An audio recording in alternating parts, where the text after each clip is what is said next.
I began to apply that to my kids. And then what ends up happening as I applied it to my kids, they began to see that I was changing. So I came back about 2 months later after interviewing the dads, and I asked them the same question.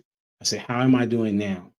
And by that time, they gave me a 9 and a 10, and what that told me was that they seen that I was doing a better job of being there for them, talking to them, making sure that they understood my perspective, also making sure that they were being heard.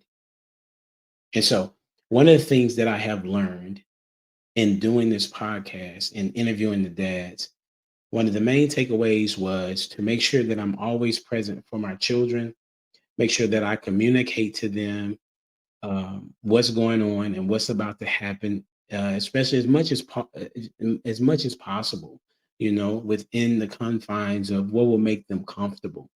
So one of the things that I do that I didn't do in the past was when I leave the house, I tell them where I'm going, and that's because I want them to feel safe.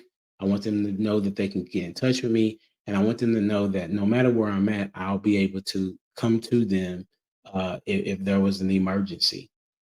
Another thing that I learned was that they're people. I think that's what some parents don't understand, that their kids are people. So what that means is that you can communicate with them just like you would communicate with anyone else, and they welcome that.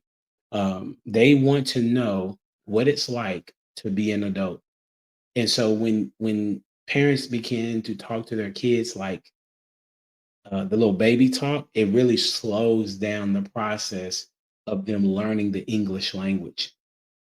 So when I talk to my children, I'm now at the point that I can literally talk to them just like I would talk to anybody else.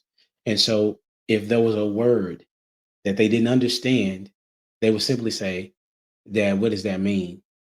And so then that gives me an opportunity to increase their vocabulary and teach them a new word, right?